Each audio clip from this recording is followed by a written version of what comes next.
ونعوذ بالله من شرور أنفسنا ومن سيئات أعمالنا من يهده الله فلا مضل له ومن يضلله فلا هادي له ونشهد أن لا إله إلا الله وحده لا شريك له ونشهد أن سيدنا ونبينا ومولانا محمدا عبده ورسوله أرسله بالحق بشيرا ونذيرا وداعيا إلى الله بإذنه وسراجا منيرا صلى الله تعالى عليه وعلى آله وأصحابه وسلم تسليما كثيرا كثيرا أما بعد فأعوذ بالله من الشيطان الرجيم بسم الله الرحمن الرحيم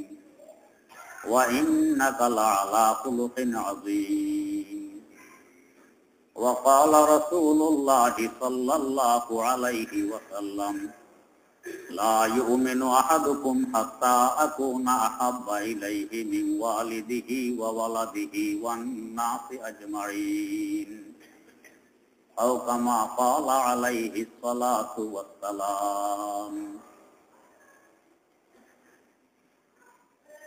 হযরত রাসূল আকরাম সাল্লাল্লাহু আলাইহি ওয়াসাল্লামের সিরাত সম্পর্কে বয়ান চলছিল। তার আবির্ভাব কালে এই বিশ্বের যে দুরবস্থা ছিল কিছু নমুনা গত জুমায় আপনাদের সামনে এসেছে। এই অবস্থায় তাদেরকে মানুষ বলা কঠিন ছিল। সূরত যদিও ধারণ করেছিল মানুষের, বাস্তবে হিংস্র প্রাণী থেকেও ছিল আরো নিকৃষ্ট। এই অবস্থায় অল্প কয়েকদিনের মধ্যে পরিবর্তন ঘটানো অসাধারণ একটি কাজ। রাসূল আকরাম সাল্লাল্লাহু আলাইহি ওয়াসাল্লাম তার কথা এবং কাজের মাধ্যমে চালচলন, আখলাক, চরিত্র, আচার আচরণ, লেনদেন, উঠা বসা, ব্যবহার ইত্যাদির মাধ্যমে পরিবর্তন ঘটাইছেন। এত দ্রুত গতিতে পরিবর্তন ঘটানোর পিছে যে কতগুলো কারণ ছিল তার একটি কারণ ছিল তার প্রত্যেকটি কাজ এবং কথার ভিত্তি হতো এখলাক। এখলাকের কারণে দ্রুত গতিতে তিনি প্রভাব বিস্তার করতে সক্ষম হয়েছেন। এখলাকের বৈশিষ্ট্য, এখলাকের সাথে কোনো কাজ করলে, কোনো কথা বললে নিজে উপকৃত হয়, এর পাশাপাশি অন্যরাও সহজে প্রভাবান্বিত হয়। এখলাক ছাড়া কাজ করলে নিজেরও উপকার হয় না, অন্যদের মধ্যেও তার প্রভাব পড়ে না। রাসূল আকরাম সাল্লাল্লাহু আলাইহি ওয়াসাল্লামের প্রত্যেকটি কাজ এবং কথা ভিত্তি ছিল এখলাকের উপর। দাওয়াতের কাজ করতেছেন মক্কায়ে মুকাররমা, এরা মানে না, শোনে না, বরং উল্টা তার শত্রু হয়ে দাঁড়ায়। মনে হয় যেন তার দাওয়াত কোনো কাজে লাগতেছে না, কিন্তু দাওয়াত তো ছিল এখলাক ভিত্তিক, এটা বেকার হতে পারে না। এখানে তার প্রভাব আর আসর কম পড়তেছে মক্কায়ে মুকাররমা, কিন্তু আসর গিয়ে পৌঁছতেছে মদিনায়ে মুনাওয়ারা, 450 কিলোমিটার দূর। এখানে 71 মুসলমান হয়, আর মদিনায়ে মুনাওয়ারা একসাথে প্রথমবারে 12 জন, দ্বিতীয়বারে 72 জন মুসলমান হয়ে যায়।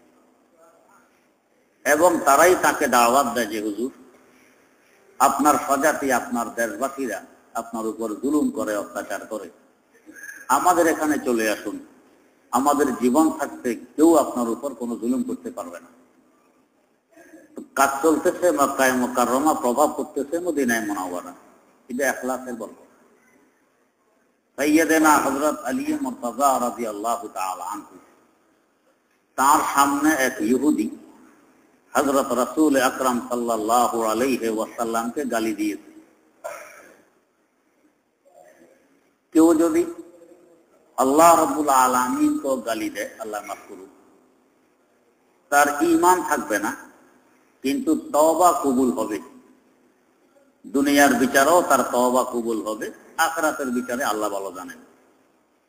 কিন্তু আল্লাহ রাসূল সাল্লাল্লাহু আলাইহি ওয়াসাল্লামকে যদি কেউ গালি দেয়, দুনিয়ার বিচারে তার তওবা কবুল হবে না, এটা ইসলামের বিধান।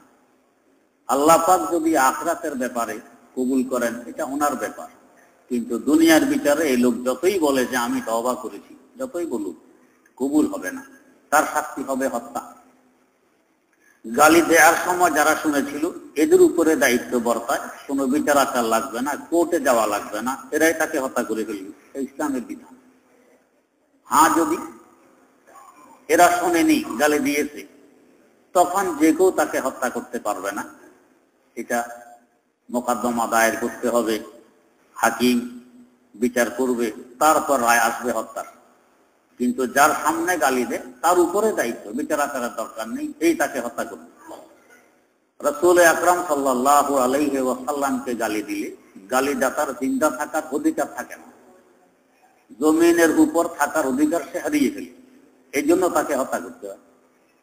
ইহুদি গালি দিয়েছে রাসূল আকরাম সাল্লাল্লাহু আলাইহি ওয়াসাল্লামকে, শুনেছেন সাইয়্যিদানা হযরত আলী মুর্তাযা রাদিয়াল্লাহু তাআলা আনহু। অতএব তার উপরে দায়িত্ব এসে গেছে এই ইহুদিকে হত্যা করা, বিচার আচারের প্রয়োজন নেই। হযরত আলী তার দায়িত্ব পালনার্থে ইহুদিকে গিয়ে ধরছেন, ধরে তাকে মাটিতে শোয়ায়ে তার বুকের উপরে উঠে বসে গেছে। তলোয়ার নিয়াম থেকে, খাপ থেকে খুলছেন, এখন তাকে জবাই করে দিবেন। ইহুদি দেখলো আমার তো বাঁচার আর কোনো সুযোগ নেই, যাওয়ার পথে হলো আলীকে একটু বেইজ্জত করে দেই, শোয়া অবস্থায় থুতু মারছে হযরত আলী মুর্তাযা রাদিয়াল্লাহু তাআলা আনহুর চেহারা মুবারক। ইহুদের থুতু এসে হযরত আলীর চেহারায় পড়ে।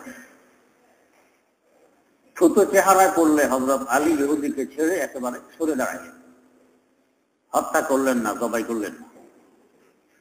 ইহুদি আশ্চর্য, কি ব্যাপার, এমনি তো আমাকে হত্যার জন্য শোয়াই ফেলল, এখন তার চেহারায় থুতু পড়লো, আরো আগে না হত্যা করার কথা, মুখে ছেড়ে দিল, কারণ কি? তার কৌতূহল হইল কারণ জানা। হযরত আলীকে জিজ্ঞেস করলো, আলী, তোমার নবীকে গালি দিয়েছি, তুমি আমাকে শোয়াইয়েছ, আমার বুকের উপরে উঠে বসেছ, তলোয়ার হাতে নিয়েছ, আমাকে জবাই করবে। আমি তোমাকে বেইজ্জত করলাম, তোমার চেহারায় থুক মারলাম, এখন তো আমাকে তিলে তিলে ভাগ করে ফেলার কথা, আরো আগে হত্যা করার কথা, কিন্তু একেবারে ছেড়ে দাঁড়াইয়ে গেলে, সরে পড়লে, কারণ কি? সাইয়্যিদানা হযরত আলী মুর্তাযা রাদিয়াল্লাহু তাআলা আনহু যে উত্তর দিলেন, স্বর্ণ অক্ষরে লিখে রাখার উত্তর। অনেক গুরুত্বপূর্ণ কথা, মুসলমানের কদমে কদমে, মুহূর্তে মুহূর্তে এটা কাজে লাগে। হযরত আলী উত্তর দিলেন, দেখো, তুমি আল্লাহ রাসূলকে গালি দিয়েছো, আমি শুনেছি, তাই আমার উপর আল্লাহর পক্ষ থেকে দায়িত্ব এসে গেছে তোমাকে হত্যা করার। ওই দায়িত্ব পালনার্থে আমি তোমাকে শোয়ায়ে তোমার বুকের উপরে বসেছি, তলোয়ার হাতে নিয়েছি, এখন জবাই করব।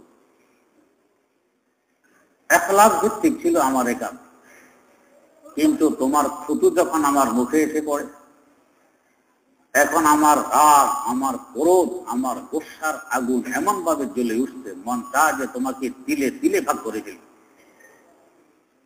অতএব এখন যদি আমি তোমাকে হত্যা করি, এটা আমার গোসার আগুন ঠান্ডা করার জন্য হবে, আমার আল্লাহর জন্য হবে না। ইখলাস আর রয়নি, এই জন্য তোমাকে ছেড়ে দিলাম, যেহেতু ইখলাস নেই। যেই কাজে যেই কথা ইখলাস থাকে না, মুসলমান সে কাজ করে না, সে কথা বলে না। তাই আমি এই কাজটি করলাম না, ছেড়ে দিলাম। তো কারে কে ইখলাসে না সবে বাহারাওয়ার, তার কে চুনা কার সাজাওয়ার তার, তার কে চুনা কার সাজাওয়ার তার। ইহুদি জবাব শুনে বলতেছে, আলী, তোমাদের দ্বীনের বিধান যদি এই হয়, এমন দিন হক এবং সত্য না হলে আর কোন দিন হক এবং সত্য হবে? যে দিনের অনুসারীরা ইখলাস না থাকলে কিছু করে না, নিজের স্বার্থের জন্য করে না, করে আল্লাহর জন্য। এই দিন যদি হক না হয় আর কোন দিন হক হবে? আলী, আমার অন্তর তো সাক্ষী দিতেছে তুমি সত্য, তোমার দিন সত্য, তোমার রাসূল সত্য। সত্য প্রমাণিত হলে, সত্য বুঝে আসছে, মেনে নেয়া বুদ্ধির পরিচয়। না মানা কপাল পোড়াদের কাজ। বুঝে আসছে সত্য, তারপরও মানব না। আলী, আমিও মেনে নিলাম লা ইলাহা ইল্লাল্লাহ মুহাম্মাদুর রাসূলুল্লাহ। 1 মিনিট পূর্বে সে জাহান্নামের খড়ি ছিল, তাও সাধারণ খড়ি নয়, ও জাহানের বাদশাকে গালি দিয়েছে, এমন মারাত্মকতম খড়ি জাহান্নাম। কিন্তু আল্লাহর এক বান্দার ইখলাসের বরকতে নিজেও সওয়াব পেয়ে গেছে। আগে হত্যা করলে হত্যার সওয়াব পাইতেন, ওইটাও ইবাদত ছিল, আল্লাহর হুকুম পালন ছিল। আর এখন যে সে মুসলমান হয়ে গেছে, এখন মুসলমান বানানোর সওয়াব পাইলেন। আর এই লোকটা আরো কত লোককে মুসলমান বানাবে। এখন তো সে সাহাবী, তার বানানো মুসলমানেরা আরো কত মানুষকে মুসলমান বানাবে। কিয়ামত পর্যন্ত সিলসিলা চলতে থাকবে, সওয়াবের পাহাড় চলে আসবে আলী রাদিয়াল্লাহু তাআলা আনহুর আমলনামায়। তো ইখলাসের আসর আর প্রভাব নিজের মধ্যেও পড়লো, অপরের মধ্যেও পড়লো। এটা ইখলাসের বৈশিষ্ট্য। তো হযরত রাসূলুল্লাহ সাল্লাল্লাহু আলাইহি ওয়াসাল্লামের দাওয়াত ছিল ইখলাস ভিত্তিক। নিজের স্বার্থ এখানে মোটেও ছিল না, বরং অনেক সময় স্বার্থ পরিপন্থী। তার ক্ষতি হচ্ছে, দৈহিক ক্ষতি, আর্থিক ক্ষতি, শারীরিক ক্ষতি, মানসিক ক্ষতি, তারপরও পরোয়া করেননি। আল্লাহ রাব্বুল আলামিনের হুকুম পালনার্থে দাওয়াতের কাজ চালিয়ে গেছে। তাই প্রভাব এখানে পড়ুক আর না পড়ুক, মদিনা মুনাওয়ারায় গিয়ে পড়ছে। সেখান থেকে পরে ইসলামের বাতি ছড়িয়ে পড়লো সারা বিশ্বে। এক কারণ হলো দ্রুত গতিতে তার দাওয়াতের কাজ ছড়িয়ে পড়া ইখলাস। দ্বিতীয় আরেকটি কারণ হল, তিনি শুধু কথা দিয়ে বুঝাইতেন না, বরং কথার তুলনায় কাজে বুঝাইতেন বেশি। এটাই নিয়ম, কথার তুলনায় কাজ বেশি। আমার কাজ দেখে আরেকজন হেদায়েত পাবে, আমার চাল চলন দেখে আরেকজন শিখবে। হাফেজে হাদিস হযরত ইবনে হাজার আসকালানী রাহমাতুল্লাহ, বুখারী শরীফের ব্যাখ্যাকারী। মানুষ যখন কোন কাজ নিয়ে তর্কে লিপ্ত হইতো, এটা সুন্নত কি সুন্নত নয়, এই কাজটি শরীয়ত সম্মত কি শরীয়ত সম্মত নয়, সমাধানের জন্য হযরত ইবনে হাজার আসকালানী রাহমাতুল্লাহ আলাইহির কাছে আসতো। এসে যদি দেখতো কাজটি উনি করতেছেন, আর প্রশ্ন করতো না, এমনি ফিরে যেত, এটা সুন্নত। দলিল কি? ইবনে হাজার আসকালানী করতেছে। তাহলে আসকালানী করা এটাই দলিল যে কাজটি সুন্নত, কারণ ইবনে হাজার আসকালানী সুন্নত ছাড়া কোনো কাজ করে না, এটা সকলে জানা। তো কাজ, কথার তুলনায় কাজ বেশি, কাজ দেখে মানুষ হেদায়েত পাবে। হযরত রাসূল আকরাম সাল্লাল্লাহু আলাইহি ওয়াসাল্লামের যে হাদিসগুলো আজ সংরক্ষিত, হাদিস দুই ধরনের। কিছু হাদিস হলো কথার হাদিস, এগুলোকে হাদিসের পরিভাষায় বলা হয় কাউলি হাদিস। বলে গেছেন এই করবা, এই করবা না। আরেক প্রকার হাদিস হলো ফেইলি হাদিস, কাজের হাদিস, কাজ করে দেখাইছে। তো তার কাজগুলোও হাদিস হিসাবে আমাদের সামনে আছে, তার কথাগুলোও হাদিস হিসাবে আমাদের সামনে আছে। উভয় প্রকারের হাদিস আমাদের সামনে। হাদিসের বড় বড় কিতাবগুলো যদি আপনারা খুলে দেখুন, আমার দৃষ্টিতে বর্তমানে সবচেয়ে বড় কিতাব হাদিসের মুসনাদে আহমদ বিন হাম্বল। বর্তমানে তো 52 খণ্ডে চেপে আসছে, 52 খণ্ড। এটা খরিদ করতে প্রায় 60,000 টাকা লাগে, এত বড় কিতাব। এর পরের নম্বরে জামিউল মাসানিদ ওয়া সুনান, হাফেজ ইমাদউদ্দিন ইবনে কাসির রাহমাতুল্লাহ আলাইহি, এটা 38 খণ্ডে। এর পরের নম্বরে মুসান্নাফে ইবনে আবি শায়বা, ইমাম বুখারী রাহমাতুল্লাহ আলাইহির উস্তাদ ইমাম আবু বকর ইবনে আবি শায়বা রাহিমাহুল্লাহ তাআলার সংকলিত হাদিসের কিতাব, বর্তমানে ছেপে আসছে 25 খণ্ড। এর পরের নম্বরে শেখ আলী আল মুত্তাকি রাহিমাহুল্লাহ তাআলার সংকলিত হাদিসের কিতাব কানজুল উম্মাল, ফেরে সহকারে 18 খণ্ড, 44,000 হাদিস কিতাবের মধ্যে। এর পরের নম্বরে মারিফাতুল আসার ওয়া সুনান, ইমাম বাইহাকী রাহমাতুল্লাহ আলাইহির সংকলিত হাদিসের কিতাব 15 খণ্ড। এর পরের নম্বর ইমাম বাইহাকী রাহমাতুল্লাহ আলাইহির সংকলিত আরেকটি হাদিসের কিতাব আস-সুনানুল কুবরা লিল বাইহাকী 10 খণ্ড। আরেকটি কিতাব মাজমাউজ যাওয়ায়েদ হাফিজ নুরউদ্দিন আল হাইসামি রাহিমাহুল্লাহু তাআলা সংকলিত হাদিসের কিতাব, এটাও 10 খণ্ড। আরেকটি মুসান্নাফে আব্দুর রাজ্জাক, এটাও 10 খণ্ড। এরপরে নম্বরে সহিহ ইবনে হিব্বান 7 খণ্ড। মুসনাদে ফেরদাউস 6 খণ্ডে। এইভাবে বড় বড় হাদিসের কিতাবগুলো দেখুন, 3 ভাগের 2 ভাগ থেকেও বেশি হাদিস পাবেন ফেইলি হাদিস, কাজের হাদিস। 3 ভাগের 1 ভাগ থেকে কম হলো কাউলি হাদিস, কথার হাদিস। আর কানজুল উম্মালের মধ্যে তো কথার হাদিস এবং কাজের হাদিস ভিন্ন ভিন্ন, প্রত্যেক সপ্তাহে ভিন্ন ভিন্ন। এটা খুললেই বুঝে আসবে কাজের হাদিস কত বেশি, কথার হাদিস কত কম। তো হুজুরের কাজের তুলনায় কথা কম হইতো, কথার তুলনায় কাজ বেশি হইতো। কাজ করো কথা ছাড়ো, কথা নহে সার, ইহ পর কালে কাজ হইবে ওপার। কাজ করো কথা ছাড়ো যদি না হয় কিছু, 16 আনা না হইলে হইবে কিছু কিছু। কাজ বেশি। হুজুরের কাজের কারণে দ্রুত গতিতে তার এই দাওয়াতের কাজ, হেদায়েতের কাজ ইসলাম ছড়িয়ে পড়ছে এই বিশ্বে। কিন্তু আমাদের প্রভাব পড়ে না, কারণ আমরা কাজের তুলনায় কথা বেশি হই। আমাদের শুধু কথার বাহাদুরি। মানুষের সামনে থেকে অবসর হইলে ওই কথার উপর আমার নিজেরও আমল নেই, আরেকজনে কি আমল করব? না, হুজুর সাল্লাল্লাহু আলাইহি ওয়াসাল্লামের নির্জনে আমল বেশি, মানুষের সামনে কম। আমাদের হয় তার উল্টা। হাকিমুল উম্মত মুজাদ্দিদুল মিল্লাত শাহ আশরাফ আলী থানভী রাহমাতুল্লাহ, যার নাম আমরা দমে দমে নিতে বাধ্য। আল্লাহ, গত পরশু তার একটি জামা নোয়াখালী বটতলী মাদ্রাসায় সংরক্ষিত আছে। জামাটি গায়ের সাথে লাগাই আসছি গত পরশু। আল্লাহ, কত বরকতময় জামা। তার ছোট্ট একটি বালিশও সেখানে আছে। বাইতুল মুকাররমের দ্বিতীয় খতিব হযরত মুফতি আব্দুল মুঈজ রাহিমাহুল্লাহ, তার আব্বা হযরত থানভীর খলিফা ছিলেন নোয়াখালী বটতলী। এই উনি বরকত হিসাবে ওনার পীরের একটি বালিশ আর একটি জামা নিয়ে আসছেন, এটা এখনো নোয়াখালীতে আছে।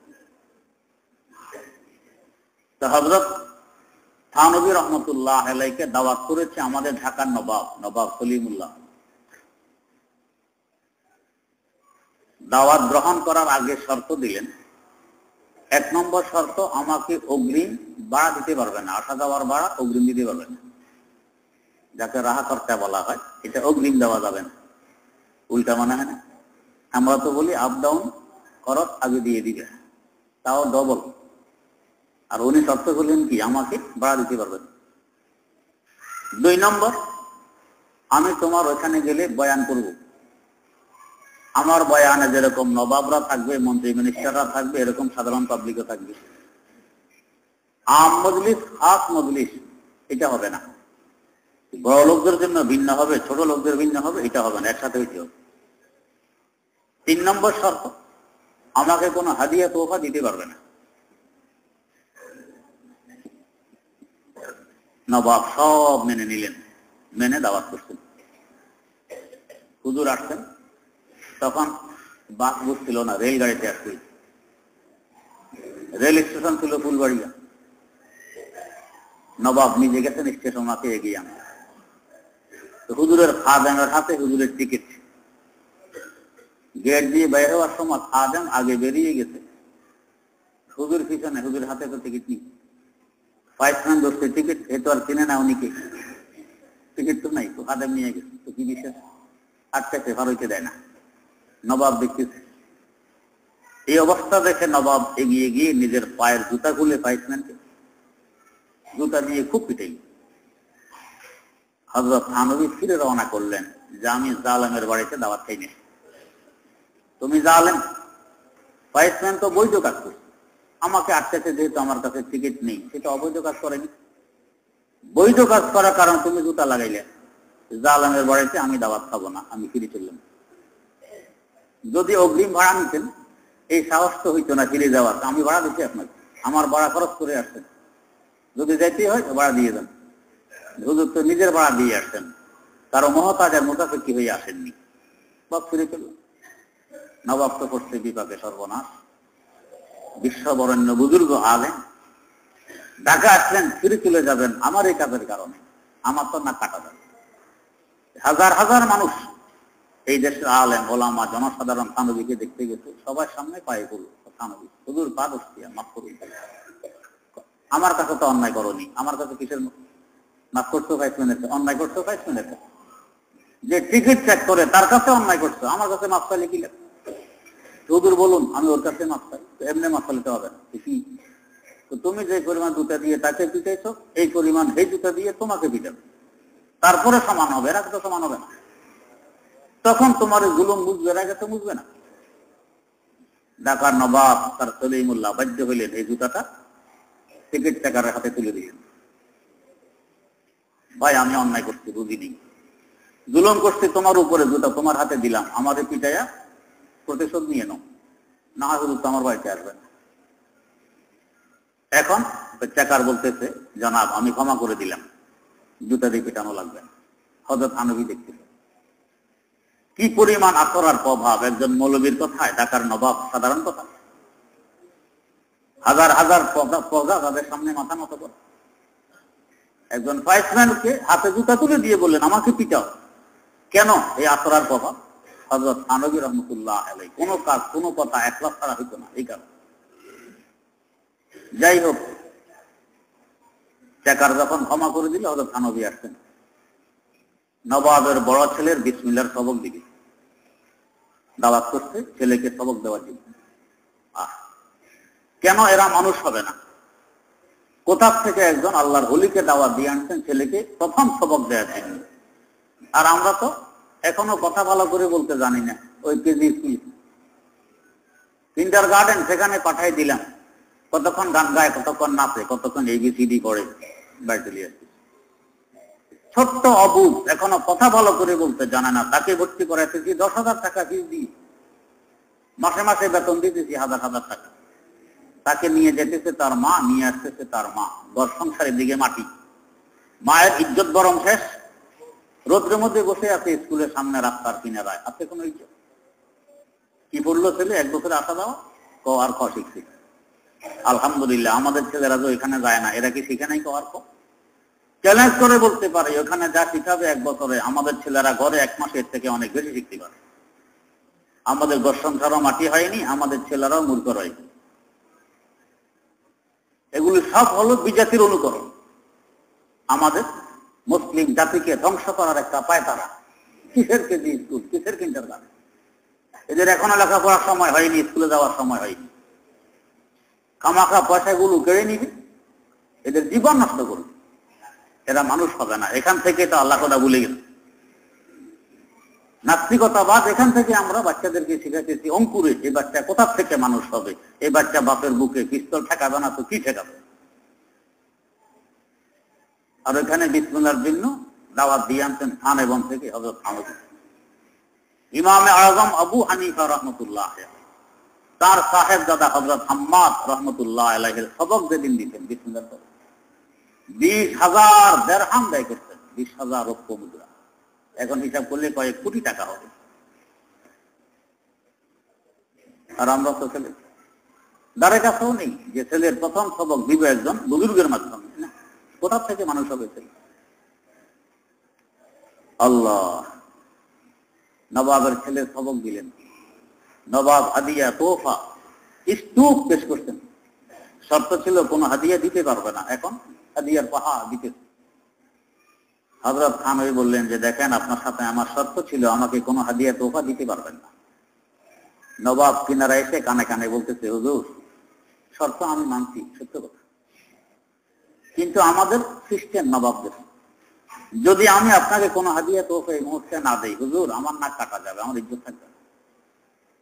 ঢাকার নবাব সারা দেশের সবচেয়ে সম্মানিত ব্যক্তি, 1 পয়সা হাদিয়া দিল না, কিছু ছেলের বিসমিল্লাহ সবক নিল। হুজুর আমার ইজ্জত থাকে না, নাক কাটা যায়, আমার ইজ্জতের খাতিরে হুজুর একটু দয়া করে হাদিয়াগুলো কবুল করুন। হুজুর সকলের সামনে সব হাদিয়া কবুল করলেন। রাত্রে যখন সব মানুষ বিদায় হয়ে গেছে, হুজুর শুতে আসছেন কামরা, এখন একা নবাবকে ডাক দিলেন, ডাক দিয়ে বলতেছে, নবাব সাহেব, আপনার ইজ্জত রক্ষার্থে আমি সব হাদিয়া কবুল করছিলাম, এখন আমার ইজ্জত রক্ষার্থে সব হাদিয়া ফেরত নিয়ে যান। আল্লাহ, আমরা তো মানুষকে দেখানোর জন্য না নিব না, কিন্তু পিছন দেখ আরো বেশি দেখ। কিন্তু হযরত উল্টা করলেন, মানুষের সামনে তো নিয়ে নিলেন, নিজের ইজ্জত গেল তো যাক, নির্জনে গিয়ে তো সব হাদিয়া ফেরত নিয়ে নেন। আমার শর্ত ছিল হাদিয়া নিব না, শর্ত ভঙ্গ করা যাবে না। নবাব বাধ্য হয়ে নির্জনে সব হাদিয়া ফেরত নিয়ে নেন। কেমন আখলাক ছিল! ওই থানবীর আখড়ার প্রভাব কেন পড়বে না জগৎবাসীর উপর? আজ কোন মৌলবী নেই আমাদের দেশে হযরত থানবীর নাম নেওয়া ছাড়া কোনো কথা বলতে পারে। ইসলামের এমন কোন বিষয় নেই যে বিষয়ে তার লেখা না। 1200 উপরে কিতাব লিখে গেছেন, 1200 হিসাব করলে দৈনিক 40 পৃষ্ঠা তার লেখা হয়। আমরা 40 পৃষ্ঠা পড়তেও তো পারি। কেন এই বরকত ছিল কার? তা শুধু কিতাব লিখছেন, মাদ্রাসায় পড়াইছেন, ওয়াজ করছেন, পিরি মুরিদি করছেন, সংসারও দিতে ছিল, 2 সংসার। তো কিরকম ইনসাফ ওখানে ছিল? হাদিয়া আনছে এক লোকের তরমুজ হাদিয়া। তো হুজুর বলতেছেন, ভাই আমার সংসার 2টা, তরমুজ মধ্যখানে কাটো, 2 ভাগ 2 ঘরে পাঠাইয়ে দাও। তো বেচারা ছুরি দিয়ে তরমুজকে কাটতে বসছে। হুজুর বলেন, ফেরো ফেরো, থামো। যে হুজুর, এমনি কাটলে তো হবে না, মধ্যখান দিয়ে এভাবে কাটলে একদিকে বোটা, আরেক দিকে বোটার দিক ছাড়া, মজার বেষ্টম আছে, স্বাদের বেষ্টম আছে, এইভাবে কাটলে ইনসাফ হবে না, লম্বার দিকে কাটো। উভয় ভাগে যাতে বোটার দিকে পড়ে, বোটার দিক ছাড়াও পড়ে, তাহলে মজা সমান হবে। কেমন ইনসাফ করতেন আন্দাজ করো নিজের বিবিদের সাথে। তো কেন ওনার কথায় আসর হবে না, আর প্রভাব পড়বে না? কত হাজার হাজার মানুষ হেদায়েত পেয়েছে আল্লাহর এই বান্দার বরকতে। আল্লাহ, আর জটিল কোন সমস্যা দেখা দিলে আমরা তার কিতাব ঘাঁটি যে এখানে সমাধান পাওয়া যায়। বহু সমস্যার সমাধান অন্য কিতাবে পাওয়া যায় না, ওনার কিতাবে পাওয়া যায়। আল্লাহ পাক ওনাকে হাকিমুল উম্মত, এই উম্মতে রুহানি ডাক্তার বানাইছে, ইখলাসের বরকত। তো যাই হোক, তো রাসূল আকরাম সাল্লাল্লাহু আলাইহি ওয়াসাল্লামের দাওয়াতের বরকত দ্রুত গতিতে পরিবর্তন আসলো। দ্বিতীয় কারণ ছিল কাজ বেশি, কথা কম। কাজে দেখাইছেন, এই কাজ যখন আমি করতেছি অন্যরাও করবে। আর আমি শুধু কথাই বুঝি, নিজে কাজ করি। এই যে আজকাল বলতে হয় হক কথা, আমাদের দেশে যারা বিশেষ করে সমাজতান্ত্রিক দল, এদের মোট আসল বলি কি? কেউ খাবে তো কেউ খাবে না, তা হবে না, তা হবে না। সম্পদ সকলের কাছে সমান থাকবে। ধনতন্ত্রের মধ্যে তো ধনী, তার কাছে সম্পদ বেশি, গরিবের কাছে সম্পদ নেই। আর সমাজতন্ত্রের থিওরি তো সম্পদ থাকবে সকলের কাছে সমান। যারা এই দাবিগুলি করতেছে, শুধু আমাদের দেশে না, সারা বিশ্বে এদের অবস্থা দেখেন। আমাদের দেশের গরিব, যাকে গরিব থাকতে দিবে না, এটা এদের মিছিল। এই গরিব বেচারারা ফুটপাতে হয়তো একখান প্লাস্টিকের কাগজ বিছেছে, না হয় তাও নাই, শুয়েছে, পরনে চেরা ফাড়া লুঙ্গি, জুতা তো প্রশ্নই আসে না। এই শীতকালের ভিতরেও আমি তো মাহফিল করে রাতে 1টা 2টা 3টা 4টা বাজে আসি, তো দেখি কত মানুষ এই ফুটপাতে শুয়ে আছে শীতের মধ্যে। আর যারা সমান সম্পদ বন্টনের কথা বলতেছে, মঞ্চে দাঁড়ায় বক্তব্য দিতেছে, এদের অবস্থা দেখেন। ওস্তাদে মোহতারাম শাইখুল হাদিস আল্লামা আজিজুল হক রহমতুল্লাহ আলাইহি বলতে, তো তাদের ঘরের ফ্লোরটা দেখো, ফ্লোরের নিচে প্রথমে দেয় বিটি বালি 1 ফিট, তো বিটি বালির উপরে 1 পল্লা ইট, ইটের উপরে আবার ইট দাঁড় করাইয়া দেয় তো যাতে ড্যাম না ওঠে, 3 পল্লা হইল। এর উপরে ডালাই 3 থেকে 5 ইঞ্চি 6 ইঞ্চি 7 ইঞ্চি ডালাই, 4 পল্লা হইল। ডালাইয়ের উপরে যায়, এখন তো হলো টাইলস, তখন মোজাইক, কয় পল্লা হইল? 5 পল্লা হইল। এর উপরে কার্পেট 6 পল্লা, এর উপরে এই নেতার পায়ে হইল জুতা 7 পল্লা, জুতার ভিতরে মোজা 8 পল্লা, এর উপরে তার পা, 8 পল্লার উপরে তার পা। আর গরিব বেচারা কোনো পল্লা টল্লা নাই, ফুটপাতে শুয়ে আছে। সরম বরম আছে কিছু? কেউ খাবে তো কেউ খাবে না, তা হবে না, তা হবে না। তোমার পা 8 পল্লার উপরে, গরিব বেচারা পল্লা তারা মাটিতে শুয়ে আছে, তুমি দেখো না? এগুলো সব মুখের বুলি, কাজের সাথে কথার সাথে কোনো মিল নেই। কথা একটা, কাজের একটা। আল্লাহ মাফ করুক। তো কোথা থেকে আসর হবে আর প্রভাব পড়বে? খুবেন, কিন্তু রাসূল আকরাম সাল্লাল্লাহু আলাইহি ওয়াসাল্লাম কথার তুলনায় কাজ বেশি। এই জন্য আসর হয়েছে প্রভাব পরিবর্তন ঘটাইছেন। কি পরিবর্তন ঘটাইলেন? আল্লাহ রাব্বুল আলামিন তৌফিক দিলে ইনশাআল্লাহ আগামী জুমা বয়ান হবে। সুবহানাকাল্লাহুম্মা ওয়া বিহামদিক আশহাদু আল্লা ইলাহা ইল্লা আনতা আস্তাগফিরুকা ওয়া আতুবু ইলাইক।